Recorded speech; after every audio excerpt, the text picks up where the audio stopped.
வணக்கம். இப்போ நம்ம சென்னையிலையும் சரி, தமிழ்நாட்டிலையும் சரி, அந்த படம் ரிலீஸ் ஆன எல்லா ஊர்லேயும் சரி, ஏன் வெளிநாட்டில் கூட அவ்வளோ ஃபேன் சப்போர்ட் பண்ணி செலிப்ரேட் பண்ணிகிட்டு இருக்காங்க. 2 நாளைக்கு முன்னாடி தான் உலகநாயகன் அவர் அழைச்சி அந்த டீமுக்கு ஒரு பார்ட்டி கொடுத்துட்டு ஒரு கெட் டுகெதர் மாதிரி சிறப்பான ஒரு விஷயம் செலிப்ரேட் பண்ணியிருக்காங்க, விழா கொண்டாடிருக்காங்க. அந்த படத்தை பற்றி தான் நான் பேச போகிறேன். ஒரு ஃப்ரெண்ட்ஸ் டூர் போயிட்டு ஆக்சுவலாக அந்த ஃப்ரெண்ட்ஸ் ஒவ்வொருத்தரும் ஒவ்வொரு வேலை செய்கிறாங்க. அதை முதல்ல சொல்கிறதே சூப்பராக இருக்கும். ஒழுங்காக கோவா பிளான் பண்ணியிருந்தா இந்த கதையை நமக்கு வந்திருக்காரு. ஏன்னா அப்படி தான் பேசுவோம். கோவாக்கு போகலான்னு பிளான் பண்ணுவாங்க, கோவாக்கு போக முடியாது. ஒருத்தர் ஏமாறுவான், ஒருத்தர் ஃபீல் பண்ணுவான், என்னடா இப்படி ஆயிடுச்சுன்னு வேற ஒரு ஊர் சஜஸ்ட் பண்ணுவாங்க. அந்த ஊர் நம்ம வெறுப்புடாடுவாங்க. அப்படி இப்படி போட்டு கொடுத்து வச்சுக்கலாம் இல்லை, அப்படியே பிளான் பண்ணி கொடைக்கானல் ஃபிக்ஸ் பண்ணுவாங்க. கொடைக்கானல் கிளம்புவாங்க. அப்போ நம்ம படத்துக்கு கிளம்புற மாதிரி நம்ம ட்ராவல் பண்ணுற மாதிரி தான் விஷயம். அவ்வளோ சந்தோஷமாக கிளம்பிட்டு ஒரு ஜாலியான டூர். ஃப்ரெண்ட்ஸுக்குள்ளே என்ன இருக்கும் எல்லாமே நடக்கும். சின்ன சின்ன சண்டை, சின்ன சின்ன ஒரு பாசம் கட்டுறது, சாப்பிட்ற விஷயத்தில் சண்டை போடுறது, அங்கே போய் அவங்களுக்கு சின்ன சின்ன விஷயங்கள் எல்லாமே அவ்வளோ ஸ்வீட்டாக கொடுத்துருப்பார் டைரக்டர். மியூசிக் அந்த ட்ராவல் பண்ணுறதையும் அவ்வளோ சூப்பராக இருக்கும். நம்ம ரசித்தோம்.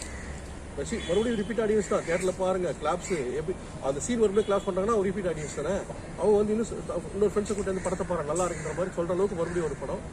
இப்போ டைட்டிலுக்கு வருவோம். ஏன்னா முதல்ல ஏன் சொல்லணும்னா கொஞ்சம் விட்டு சொல்லலாம் தான். கண்மணி அன்போடு காதலன் நான் எழுதும் கடிதமே, ஒரு கடிதன்ற பாட்டு வந்து எத்தனை வருஷம் ஆச்சு. இப்போது அந்த பாட்டு டைட்டிலை யூஸ் பண்ணி டைட்டில் ஃபுல்லாக சீன் தான். அதாவது இந்த பாட்டு சீன் தான் அவ்வளோ கரெக்டாக மேட்ச் ஆகிட்டு தேங்க்ஸ் போடுவாங்க இசைஞானி ராஜாவுக்கு, உலகநாயகன் கமல் சாருக்கு. அதோடு அப்படி ஆரம்பிக்கிற கதை.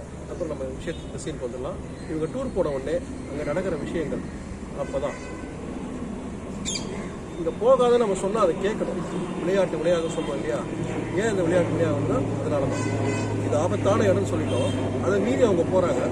ஒரு அப்பாவித்தனம், ஒரு இன்மெச்சூரிட்டி, இவ்வளோ வயசாகிடுச்சு இல்லை, ஏன் நீ இப்படி பண்ணுற, யோசிக்க வேணாம்னு சொல்லி இல்லை ஜாலியாக போயிடுறட்டு போவாங்க.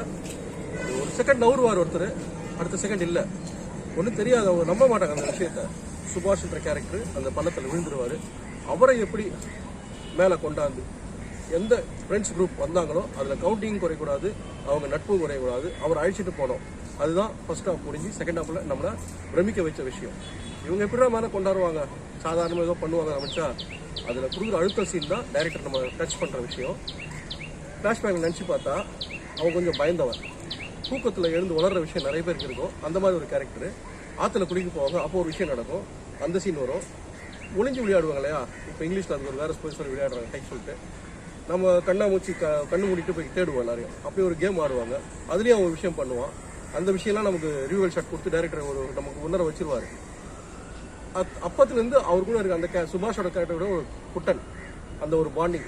அவர் தான் நான் காப்பாற்றுறேன் என் ஃப்ரெண்டுன்னு தைரியமாக இறங்குவார். இதுக்கு ஒரு வயசானவர், உன்னால் முடியுமான்னு ஒரு கேள்வி வரும். மனசு நினைச்சா, நம்பிக்கை வச்சா எதையும் முடிந்த மாதிரி ஒரு பாசிட்டிவ் எனர்ஜி கொடுத்த விஷயம் அது. தைரியமாக இறங்கி அவர் ஃப்ரெண்டை காப்பாற்றுற விஷயங்கள் தான் கிளைமேக்ஸ் வரலும் போயிட்டு கைத்தட்ட வைக்குது, நம்மளை பாராட்ட வைக்குது.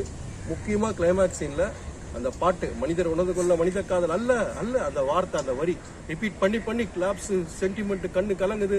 அவன் கொண்டாடுறான், பொண்ணு எங்கேயோ ஹாப்பியில் நம்ம வேறு லெவலில் ரீச் ஆகிற மாதிரி தான். அதுக்கப்புறம் ஊருக்கு வந்தவுடனே நடக்கிற விஷயங்கள் அவர் திட்டுவாங்க. அவர் அது சாதாரணமாக எடுத்துப்பார், பரவாயில்ல நம்ம ஃப்ரெண்ட்ஷிப்னு சொல்லிட்டு. இப்போ ஃபர்ஸ்ட்டில் ஒரு விஷயம் நடக்கிற விஷயம் தான் அங்கே ரொம்ப இன்ட்ரெஸ்டிங்கான விஷயம். டைரக்டர் அதையும் நம்ம எதார்த்தமாக கொடுத்துருப்பாரு. ஒரு வேனில் டூர் கிளம்புவாங்க ஒரு குரூப்பு. அந்த டிரைவர் போய் ஒரு இடத்துல சாப்பிட்டுட்டு கையை தொடச்சிக்க பேப்பர் எடுப்பாங்க. நான் அங்கே பண்ணியிருக்கேன், சசிகுமார் ஒரு படத்தில் பண்ணியிருக்காரு. அது ஞாபகப்படுத்திக்கோங்க.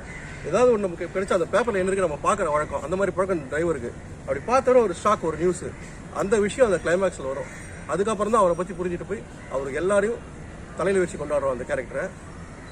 வயசாகிடுச்சுன்னு சொன்னாங்க, அதுவும் தப்பு. அவர் கல்யாணமாகல, அது ஒரு விஷயம் வரும். அதெல்லாம் இல்லை, அவன் ஹீரோ. அங்கே அவர் தான் அந்த படத்துக்கு ஹீரோ.